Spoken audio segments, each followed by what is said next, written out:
Indian സേന വൻ ഭീകരന്മാരെ നോട്ടമിട്ടതായിട്ടാണ് കേൾക്കുന്നത്. അജ്ഞാതൻ തട്ടിയതിന് പുറമെ സൈന്യത്തിന്റെ നീക്കവും കൂടി ഇനി ഉണ്ടാവുമോ? സൈന്യം എന്താ പറയുക വന്നിട്ട് തട്ടാനുള്ള സാധ്യതകൾ ഏറെയാണ്. കാരണം വലിയ നീക്കങ്ങൾ തന്നെയാണ് സേന നടത്തിക്കൊണ്ടിരിക്കുന്നത്. ആ നടത്തുന്നത് എന്ന് പറയുന്നത് എവിടെയാണ്? ജമ്മു കാശ്മീരിലാണ്. ജമ്മു കാശ്മീരിൽ സൈന്യം കടുത്ത നീക്കത്തിൽ ജെയ്ഷെ ഭീകരന്മാരാണ് എന്ന് പറയുന്നുണ്ട്. 30-35ഓളം ഭീകരന്മാർ അവിടെ ഒളിഞ്ഞിരിക്കുന്നു.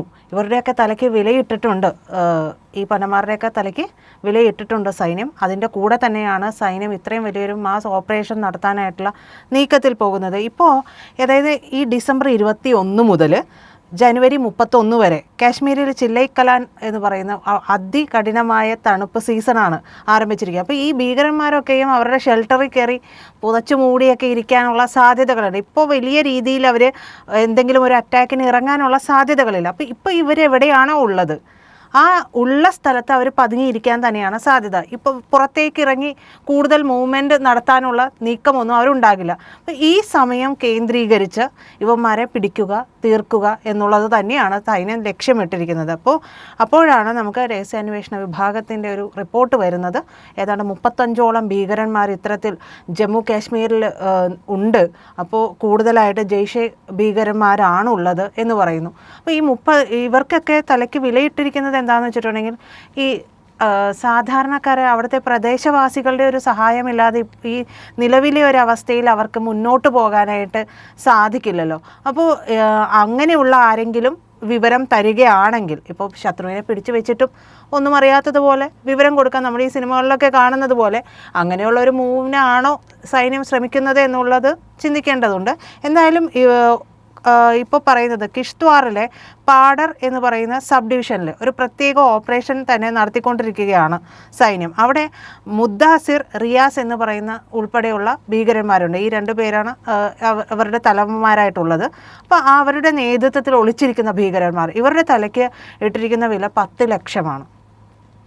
വിവരം കൊടുത്തു കഴിഞ്ഞാൽ 10 ലക്ഷം രൂപ കൊടുക്കുമെന്ന് പറയുന്നത്. അതുപോലെ തന്നെയാണ് പ്രാദേശിക കമാൻഡറായിട്ടുള്ള ജെയ്ഷെയുടെ പ്രാദേശിക കമാൻഡറായിട്ടുള്ള സൈഫുള്ള, സഹായി ആദിൽ എന്നിവരെ പിടികൂടാനായിട്ടും നീക്കം നടത്തുകയാണ്. 5 ലക്ഷം രൂപയാണ് ഇവരുടെ തലക്കിട്ടിരിക്കുന്ന വില എന്ന് പറയുന്നത്. ഇവർ കിഷ്ത്വാർ കുന്നുകളിലാണ് ഉള്ളത് എന്നുള്ള വിവരം സൈന്യത്തിന് ലഭിച്ചിട്ടുണ്ട്.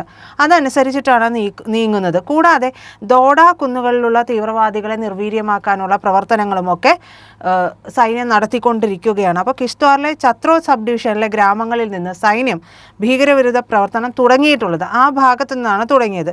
ഇതിൻ്റെ ജില്ലാ ആസ്ഥാനത്തിന് നിന്ന് 35 കിലോമീറ്റർ അകലെയുള്ള ഭാഗമാണ് കിഷ്ത്വാർ എന്ന് പറയുന്നത്. കിഷ്ത്വാറിലെ കെഷ്വാനിലും മറ്റൊരു ഓപ്പറേഷൻ നടത്തുന്നുണ്ട്. അപ്പോൾ ഇത്തരത്തിൽ ഭീകരമായ വലിയ രീതിയിലുള്ള ഒരു ഓപ്പറേഷനാണ് നടത്തിക്കൊണ്ടിരിക്കുന്നത്. അപ്പോൾ വിദേശ ഭീകരന്മാരെ ലക്ഷ്യമിട്ടുകൊണ്ടുള്ള ഓപ്പറേഷൻ ഇതിൻ്റെ കൂടെ തന്നെ നടത്തുന്നുണ്ട്.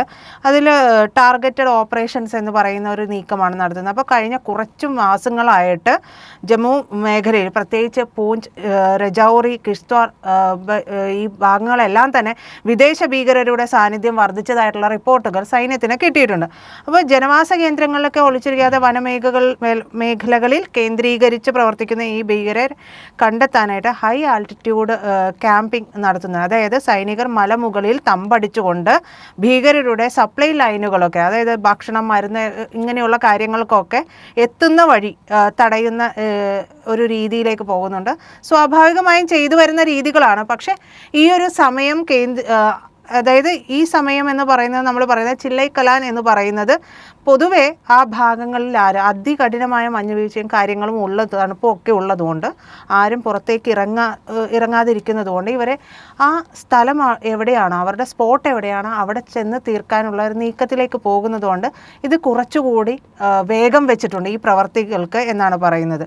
അപ്പോൾ പൂർണ്ണമായിട്ടും ഇവർ നിലവിലുള്ള ഈ ഒരു രീതിയെല്ലാം ഉപയോഗിച്ചുകൊണ്ട് ഈ കഴിഞ്ഞ ഇടക്കും നമ്മുടെ രാജ്യത്ത് ചെങ്കോട്ട മെട്രോ സ്റ്റേഷൻ കേന്ദ്രീകരിച്ച് വലിയൊരു ഭീകരവാദ പ്രവർത്തനത്തിൽ ഏർപ്പെട്ടിരുന്ന ഒരു സംഘത്തെ പിടികൂടി അതിൽ നിന്ന് ചാടിപ്പോയ ഒരുത്തനാണ് ചാവേറായിട്ട് പൊട്ടിത്തെറിച്ചത്. അപ്പോൾ അത്തരത്തിലുള്ള കാര്യങ്ങൾ ഇടക്കും തലക്കുമായിട്ടാണെങ്കിലും നമ്മുടെ രാജ്യത്ത് സംഭവിക്കുന്നുണ്ട്. വലിയൊരു ഓപ്പറേഷനിൽ നിന്ന് നമുക്ക് നമ്മുടെ രാജ്യത്തെ സംരക്ഷിക്കാനായിട്ട് നമ്മുടെ സൈന്യത്തിന് കഴിഞ്ഞു, അല്ലെങ്കിൽ നമ്മുടെ രഹസ്യാന്വേഷണ വിഭാഗത്തിനൊക്കെ കഴിഞ്ഞുവെങ്കിലും ഇത്തരത്തിലുള്ള നീക്കങ്ങൾ ഇനിയും തുടങ്ങാം. അപ്പോൾ ഇപ്പോഴുള്ള ഇവരുടെ ഒരു താവളത്തിൽ നമ്മൾ പറയില്ല മടയിൽ കയറി അവരെ തീർക്കാനുള്ള ഒരു നീക്കം എന്ന് പറയുന്നത് ഇനി വരുന്ന കാലയളവിൽ ഈ 35ഓളം ഭീകരർ ഇവിടെ ഉണ്ടെങ്കിൽ ഇവന്മാരെ തീർത്തിട്ട് സ്വസ്ഥമായിട്ട് ഇരിക്കുക എന്നുള്ളതാണ്. പൂർണ്ണമായും സ്വസ്ഥമായി ഇരിക്കാൻ കഴിയില്ല എന്നിരിക്കലും നമ്മൾ അതിജാഗ്രതയോടെ നിൽക്കുക എന്നുള്ളതാണ്. അപ്പോൾ ഈ ഏജൻസികൾ തമ്മിലുള്ള സഹകരണമൊക്കെ, അതായത് ഇപ്പോഴത്തെ ഈ വർഷത്തെ ഭീകരവിരുദ്ധ തന്ത്രം എന്ന് പറയുന്നത് സിവിൽ ഭരണകൂടവും Jammu Kashmir police, central reserve police force, special operations group, forest ഗാർഡുകൾ, വില്ലേജ് ഡിഫൻസ് ഗാർഡുകൾ എന്നിവയുൾപ്പെടെ ഒന്നിലധികം സുരക്ഷാ ഏജൻസികൾ ഏകോപിപ്പിച്ചുകൊണ്ട് ഒന്നാക്കിക്കൊണ്ട് ഒരുമിച്ച് ചേർന്നുകൊണ്ടാണ് ഇപ്പോഴുള്ള ഈ നീക്കം മുഴുവനും നടത്തുന്നത്.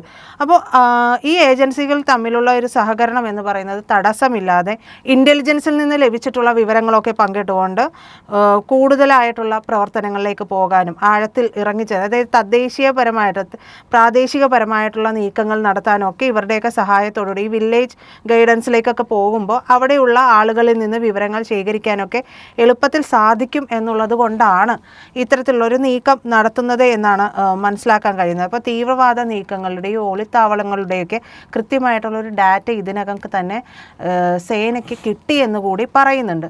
അപ്പോൾ അങ്ങനെയാണ് എന്നുണ്ടെങ്കിൽ വരും ദിവസങ്ങളിൽ നമ്മൾ കേൾക്കാൻ പോകുന്ന ഒരു വാർത്ത എന്ന് പറയുന്നത് ഒന്നൊന്നായിട്ട് നമ്മൾ പറയില്ല, അജ്ഞാതർ അവിടെ ഇവിടെയും കയറി തീർത്തു എന്ന് പറയുന്നത് പോലെ സേന ഇത്രയും വിങ്ങിൻ്റെ കൂടെ ചേർന്നുകൊണ്ട് ഇങ്ങനെ ഒരു മാസീവ് ഓപ്പറേഷൻ നടത്താം. ഓരോ ദിവസങ്ങളിലായിട്ട് ഓരോ ഭീകരൻ്റെയും ജയ്ഷെ ഉൾപ്പെടെ ഉള്ള ഭീകര സംഘടനകളെ ഭീകരരുടെ എല്ലാം എന്താ പറയുക മരണ വാർത്ത അല്ലെങ്കിൽ അവന്മാരെ തട്ടിയ വാർത്ത നമുക്ക് കേൾക്കാൻ സാധിക്കുമെന്നാണ് എനിക്ക് തോന്നുന്നത്. എന്തായാലും ഗ്രൗണ്ട് യൂണിറ്റുകളുടെയും ഇൻ്റലിജൻസ് ചട്ടക്കൂടുകളിലൊക്കെ ഒരു സംയമിപ്പിച്ചുകൊണ്ടുള്ള രീതിയാണ് ഇപ്പോൾ ചെയ്തു വന്നുകൊണ്ടിരിക്കുന്നത്. അപ്പോൾ ഇത് സുരക്ഷാ സേനയ്ക്ക് കൂടുതൽ പ്രവർത്തനക്ഷമത നൽകുന്നുണ്ട്. അതായത് സേന മാത്രമല്ലല്ലോ ഇറങ്ങി പ്രവർത്തിക്കുന്നത്.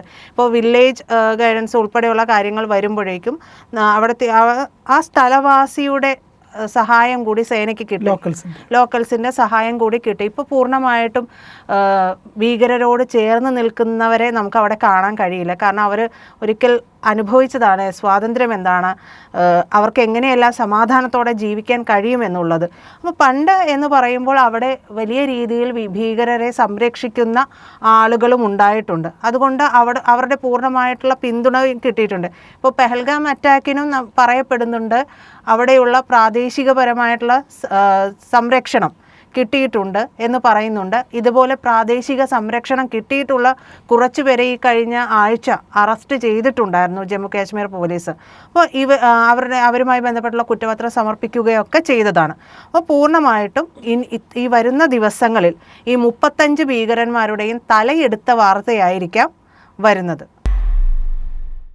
പ്രിയപ്പെട്ട പ്രേക്ഷകരെ, ഇന്ത്യ ലൈവ് ചാനലിന് നിങ്ങളുടെ സഹായം ആവശ്യമുണ്ട്. സഹായം വേണ്ടത് വളരെ നിസ്സാരമായൊരു സഹായമാണ്. നിങ്ങൾ നമ്മുടെ ചാനലിലെ വീഡിയോ കാണുമ്പോൾ ഇന്ത്യ ലൈവ് എന്നുള്ളതിൻ്റെ IND എന്നുള്ള ആ ലോഗോയിലൊന്ന് വിരലമർത്തിയാൽ അത് സബ്സ്ക്രൈബ് ചെയ്യാനുള്ളൊരു ബാർ തെളിഞ്ഞു വരും.